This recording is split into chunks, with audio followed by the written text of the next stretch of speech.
Welcome to the next installment of Live Well with UCI Health. I'm Lisa Foxx with 104.3 MYfm and iHeartRadio. I would like to introduce two very special doctors today from UCI Health.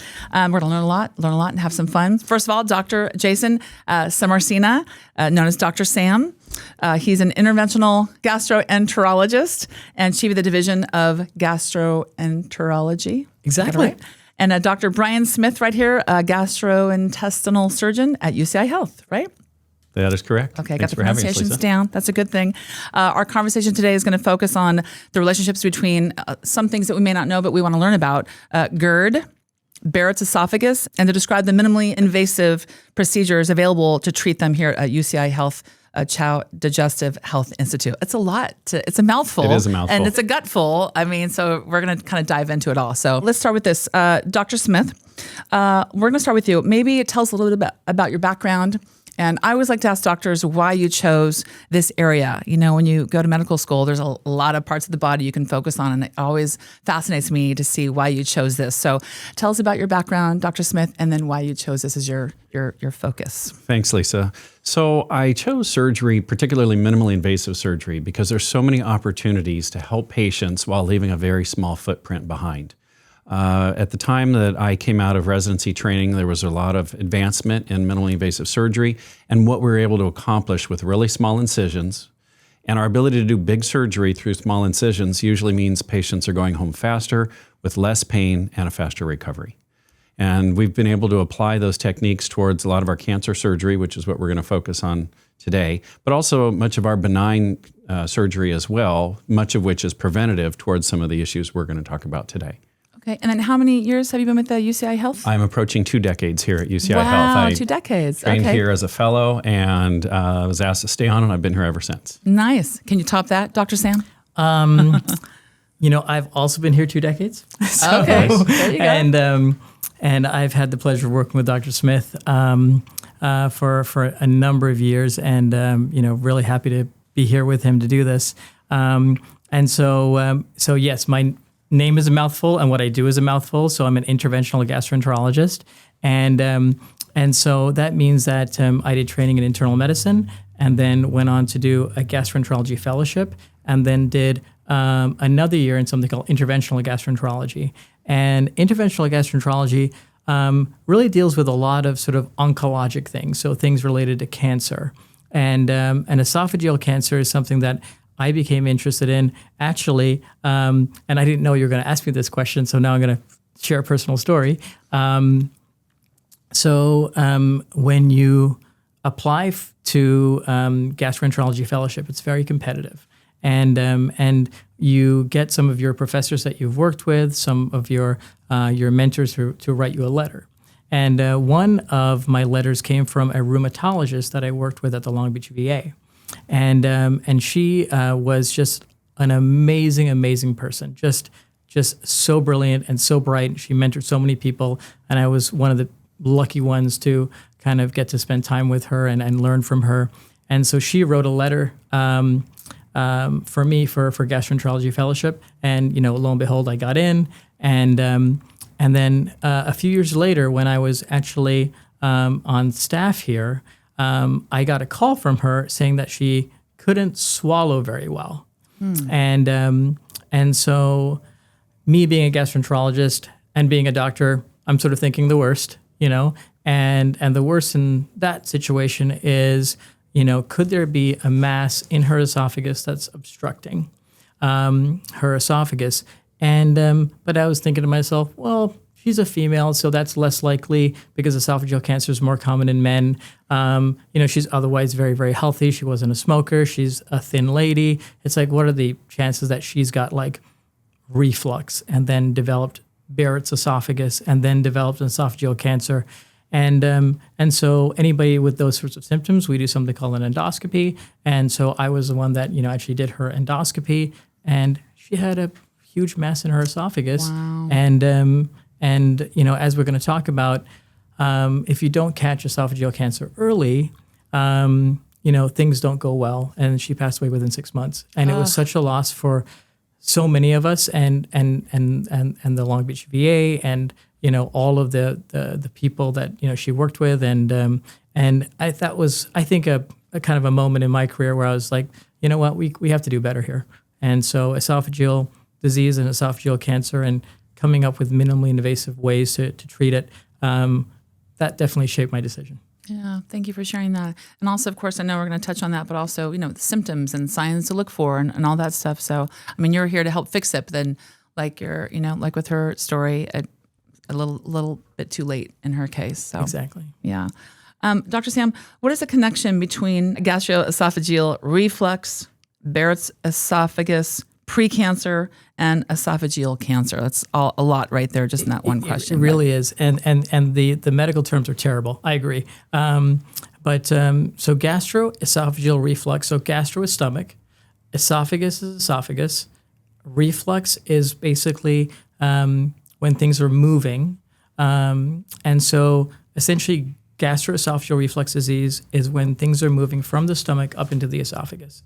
And they're going the wrong direction. They're going the wrong direction, exactly. So you have your esophagus, which is like a 25 centimeter muscular tube that goes from your bottom of your throat to the top of your stomach, and then your stomach kind of goes below your diaphragm. And so the lower esophageal sphincter is a valve that's supposed to open when food gets through to go into your stomach, and it should close up and then prevent things from refluxing back up.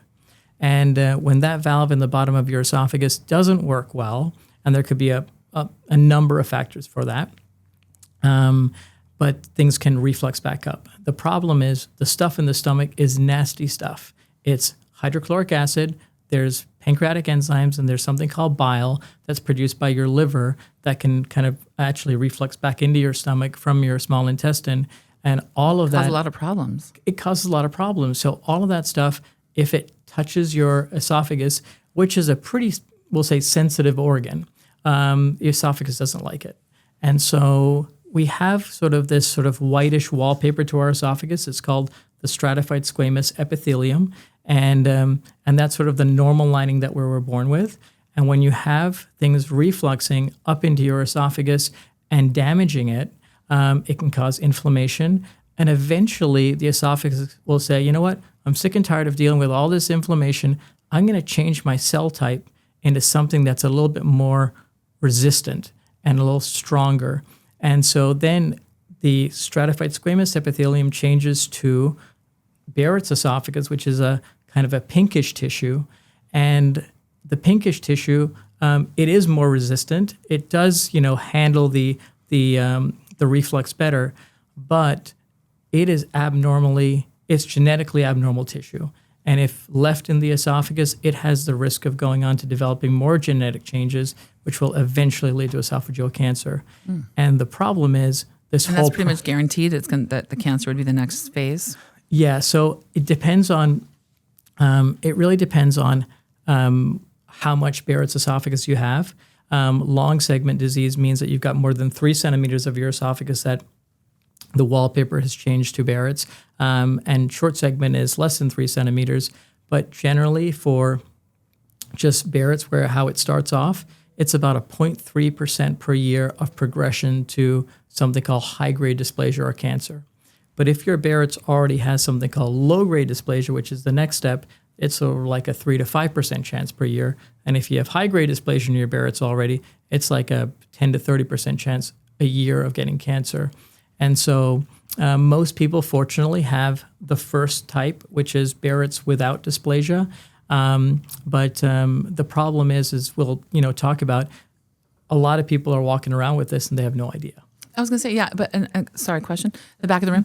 And are these things that you can easily see? Is it some kind of how is the exam? How can you see all this that's going on? Great question. So as a gastroenterologist, one of the most common procedures that we do is something called an endoscopy. Endoscopy is basically looking inside. Is that with the camera that goes? It is. It's a flexible camera. It's about wide around as my ring finger, and it's got a camera and a light at the end of it, and we're able to go in through the mouth and look at the entire esophagus, the stomach, and the first part of the small intestine, and that's sort of an upper endoscopy or an EGD. And that is really a great tool because now the camera's high definition. There's all these features that can help us look for Barrett cells better than we could before, and so that's really kind of the best way to diagnose it, because when we see some salmon-colored stuff in the bottom of the esophagus, then we'll biopsy it and then we'll send it to the pathologist and they'll be able to tell us. And see what stage you're at. And exactly. Yeah. Okay, thank you for that. Dr. Smith, let's talk symptoms. Absolutely. So symptoms are a challenge because they occur on a spectrum, starting from completely asymptomatic to traditional symptoms of reflux, which usually are any combination of heartburn, chest pain, or regurgitation. Too much Mexican food, you know what happens? You think spicy it's food, kind of common? Sure. Common that it will, you'll feel your heartburn more severely if you have spicy food. Red wine relaxes the sphincter and allows, and caffeine as well, allows a little bit more reflux to get up into the esophagus. Those are classic heartburn symptoms. Now, if you have progressed beyond just classic heartburn and you have damage in your esophagus, which usually would then move towards Barrett's, and then ultimately cancer, you're talking about a little bit more severe set of symptoms. We're talking about esophageal cancer. Patients commonly will have some food hang-up. We call that dysphagia. They may actually have some weight loss that is unexplained, and sometimes it comes before the dysphagia is it painful? or after. Are we having any pain at all? It is often not particularly painful. And for gastrointestinal cancers in general, that's one of the reasons they're so lethal, is they often do not come with alarm symptoms per se. Of the patients that develop esophageal cancer as a consequence of longstanding reflux, the ones that over the years I found were most frustrated by their diagnosis are the ones that never had any reflux symptoms in the first place, which means they didn't have any reason to get scoped and really didn't have any warning. And that's not to suggest that everybody should get scoped, just to make sure that they don't have esophageal cancer. I'm ready to get scoped right now. I'm just letting you know. I'm ready for the camera. I'm ready. But certainly if you have reflux symptoms, then at some point you should probably get scoped. But can I ask though, is it genetic? Or I mean, who is more likely, you mentioned men earlier, who is more likely to maybe get this? It really is not. Reflux itself is not genetically linked, and only a very small percentage of esophageal cancers are genetically linked. Most of them occur de novo, unrelated to any sort of relatives with either of these diseases. Now, interestingly, reflux itself can occur if the valve's too loose and lets refluxate gets up into the esophagus. But more commonly, patients will develop what's called a hiatal hernia. And that is where the hole in your diaphragm that separates your chest from your abdomen gets a little bit too big, and the stomach actually herniates up through that hole, and it encourages loosening of the valve. And so most commonly when we see patients with reflux, and certainly those that have Barrett's and longstanding reflux, it's very typical that we see a hiatal herniation and then the patient has symptoms of reflux. That's probably the most common presentation. And the hernias, you can feel those suckers. Those are like, ooh. So interestingly, this is one of the few hernias you cannot feel on physical exam. Wow. It goes through the diaphragm in the back near your spine. Internal. And so we can't feel them on exam. They're extraordinarily common. 60% of everybody over the age of 50 has a hiatal hernia, but only 10% of patients have any symptoms from them. So they're common, but we generally don't fix them if they don't cause any symptoms. Okay, I was going to say common and fixable, thanks to you guys, right? Indeed. And Lisa, one thing I wanted to add about signs and symptoms. Sometimes, we'll get the story about somebody who says, and say they're in their 50s now, wow, doc, like in my 20s and 30s, I had terrible reflux. It was like awful. I remember being in college and, through grad school and through my first job, I was like popping Tums like crazy. But you know what? In my 40s, it just kind of went away and it got better. And then for a lot of doctors, when they hear that, like, oh, great, things just improved. But when I hear that story, I get actually even more concerned because when the esophagus changes from the stratified squamous epithelium to the Barrett's has less nerve endings. And so initially when you have sort of that normal lining, you're more symptomatic because you can feel it more because there's more nerve endings. And when it converts to Barrett's, then Barrett's, again, kind of more resistant and it doesn't have as many nerve endings. And then your reflux symptoms actually improve. And so symptoms are one of those things where it's just not reliable either way. Sometimes, people can have something called silent reflux where they've been refluxing, for years and we wouldn't know it till we go in and take a look at their esophagus. And then there's other folks that say, wow, I have terrible heartburn. I have terrible reflux, every night. And then we go in and the esophagus actually looks fine and there's no Barrett's. So sometimes you can't really tell either way. And sometimes the best way is just taking a look. Do you do an exam? Do you do, like I said, with the camera just as precaution? Do you, right? Are you able to do that if someone were to watch this and say, oh my gosh, I want to make sure I don't have anything going on? Can you request an appointment and just have it checked to be, just to make sure everything's okay? You can. The tough thing is it's sort of hard to screen everyone for esophageal cancer because although it is prevalent, it's not as prevalent as some of the other cancers where the national guidelines say that everyone over the age of 45 needs to be screened for colon cancer, for example. So esophageal cancer, it's sort of a selective population that needs to be screened. But now we're getting a little bit better and kind of dialed in terms of what are the high-risk groups. And so some of the risk factors for esophageal cancer and Barrett's are age over 50, male gender, history of smoking, family history of esophageal cancer or Barrett's, obesity, and if you've had any occupational exposure. So, for example, like firefighters, they have smoke inhalation, and we actually did a screening program for some firefighters in Orange County. We screened 150 firefighters for Barrett's esophagus with a kind of a new tool that I can tell you about. Oh. And one of the things that I think one of the messages that we have today is that getting an endoscopy is sort of a big deal. You're going to be put to sleep. You're going to have sedation. You won't be able to drive that day. You need somebody to take you home. So there's a lot of sort of direct and indirect cost and time related to, getting an endoscopy. And now there are some newer, we'll say, non-invasive screening tools for Barrett's esophagus. So for the firefighter event, we use a device called the EsoCheck. And essentially, it's a swallowable capsule. It's on a kind of a spaghetti-like catheter. And the nurse practitioners that do this, they are just like pros at sort of dropping this capsule in and kind of getting it down into the stomach. Then you kind of inflate this little bulb, and it's got these kind of little ridges, and then you basically pull it out. And wow. And they're awake for that? Yeah, you're Did awake. They say it was fun or not so much? I've done it. I've had it done on myself 5 times. Oh, it's really not a big deal. It takes 3 minutes.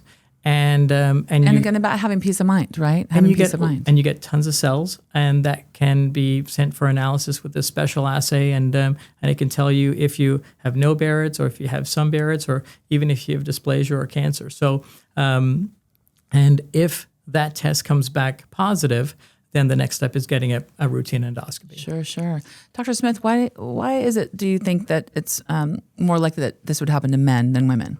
Well, men in general tend to carry their extra weight inside their abdominal cavity. That means that a man who's overweight is going to have a higher pressure in his abdomen than a woman who's overweight. And that in turn encourages reflux. Higher pressure in your abdomen tends to push refluxate from your stomach up into your esophagus. So that's probably one of the major reasons. Diet, that's probably debatable, whether or not men tend to take in more tobacco and alcohol and things that are irritating to the esophagus. And then talk about, obviously you two have been with UCI Health for 2 decades each. What is it about this place that's so special, and how you're able, to have the right tools to handle these types of situations? Yeah, from my standpoint, I think there is just a great deal of emphasis in bringing like the best technologies available to the patient, and I've really benefited so much from training here and just learning from just great people how to do things, and now working with companies and working with industry to develop sort of the next technologies that can help sort of in this space, and I think people that work at UCI Health are sort of like-minded in that way. We're just always trying to push the envelope, and I think with esophageal cancer, there's a lot of and Barrett's esophagus. There's so much here that is minimally invasive to treat before it gets to cancer, and so we talked a little bit about like diagnosing it, with either a swallowable device, an endoscopy. But once it's diagnosed, there's so much that we can do to treat it before it gets to cancer. Right. And that is, when I see somebody with Barrett's esophagus, we talk about literally 6 different ways that we can treat Barrett's esophagus. And most of them involve something called ablation. An ablation is basically kind of injuring or kind of destroying the cells. And some modalities use heat ablation, and some modalities use actually like cryoablation or freezing to treat the cells. But it's all with the endoscope. And so typically people come in every 3 months for one of these ablation treatments, and we can basically eradicate all the Barrett's, and then the healthy stratified squamous epithelium will grow back. And so we can essentially restore their esophagus to kind of the way it looked like when they was a teenager. Isn't that so crazy? It's wild. Magical. Yeah, it is amazing. And so that's got to be one of the best parts of my job. And hopeful. I mean, to hear that the technology is here, that God forbid it happens to somebody, that this would be a great place to come and get the best treatment with the latest technology. Well, and once he's done that, then he's going to pick up the phone and call me and say, hey, I have this patient that needs some definitive treatment for their reflux. We've had the patient on medications for a long time. Clearly their disease has progressed. We probably need to think about a surgical intervention to try to get the valve at the bottom of the esophagus to do a better job at stopping reflux. I was going to say, it seems like you two would be good collaborators. We are phenomenal On the regular, collaborators. yeah. I would argue that that's actually one of the real benefits of this institution is we work together on almost anything related to the esophagus is usually multidisciplinary. And that's not exclusive to the esophagus, but that's the beauty of having a comprehensive digestive health center, which is what we have. Much like a cancer center where all of the different specialties are focused around treating cancer, we have a center that is focused around digestive health. And we work very closely with our oncologists that treat cancer from a chemotherapy perspective. We have radiation oncologists, we have specialized pathologists, we have gastroenterologists, GI radiologists. We all work together to make sure that we are maximizing organ preservation and quality of life. At UCI Health, we put the best minds together to give you the best chance of survival on your terms. Starting with these two minds right here. I'm a fan. Thank you, Lisa. Well done. Anything else you want folks to know about watching out for this or getting care and help here? I think early detection is the key. And one of the beauties about UCI is we get patients in, we get them evaluated, and we figure out what they need next, and we pass the baton to one another as needed. Our goal here is not just minimally invasive approaches, it's minimally invasive surgery if it comes to that. And we do everything we can to try to spare patients the ultimate operation, which is an esophagectomy. Many esophageal cancers are diagnosed late, and if they have to have surgery to have their esophagus removed, we have minimally invasive approaches here as well to help patients recover faster and really get back to sort of a normal sense of their lives in spite of a very massive operation when needed for esophageal cancer. And then we can ultimately turn them back to GI for further surveillance if need be. Dr. Sam has a number of techniques for actually removing cancers from inside the esophagus if we catch it early. And so our goal is early detection, and after that, it's organ preservation. Wonderful. Thank you. Dr. Sam, any words as we wrap up? I think this is sort of a spectrum. It starts with reflux, and then it ends with esophageal cancer. And this is one disease, Lisa, that I can tell you, there are so many points where we can intervene. And with minimally invasive things, before, if somebody had Barrett's, they were having like major surgery. Now, if you have Barrett's, we can, treat it endoscopically. Before, when you had high-grade dysplasia in your esophagus, in your Barrett's, you were having major surgery. And now with, endoscopic interventions, Technology is so much better. we can do that now. And as Dr. Smith just said, even if you develop early esophageal cancer, there are things that, I can do with the scope to remove it, without having surgery. And so the key really is early detection. And we're excited about having these new swallowable devices that can be done, it doesn't require a doctor. It can be done by a nurse practitioner. There's a center in Orange County that can offer this. You're in and out of your car in like 10 minutes and you can be screened. And so these are kind of important technologies that really we need to kind of hit this disease at the front end because what's happening is a lot of people are not aware of, being checked for this. And I think this is why we're so appreciative of you and, coming by and talking to us because I think the hope is that this will kind of reach a lot of people and kind of get on people's minds. And, there's sort of never a good time to do a medical procedure for screening. But, one of the things that we've really encouraged is when people are getting a colonoscopy, you can actually get an upper endoscopy at the same time. While you're in there, right? Yeah, while you're in there.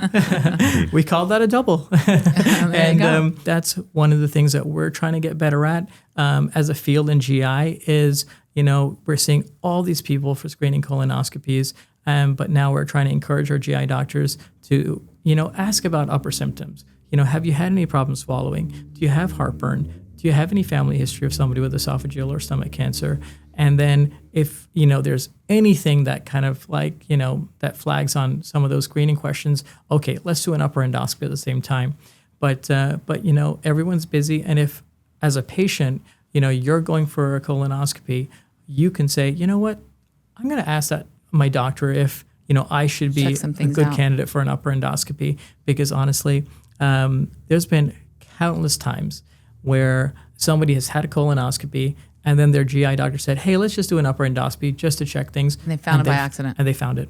Wow. Yeah. And it's been like the perfect time because it's, not too late. It's early in the spectrum and we can take care of it. And sadly, if anything were to happen, they would be in the best Excellent hands if they were to come here. Well, and I would go out on a limb and say we significantly trust each other. Jason's done my endoscopies and he's operated on me. I may or may not have operated on him.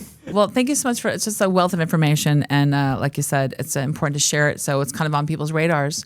And certainly if it were to come up and someone were to be diagnosed, this would be the place to get the best care with you two. So Dr. Smith and Dr. Sam, we really appreciate your time today. Thank you, Lisa. Thanks for helping spread the word. Thank you so much. Thank Appreciate you. it. Thanks for watching Live Well with UCI Health. I'm Lisa Foxx. Till next time.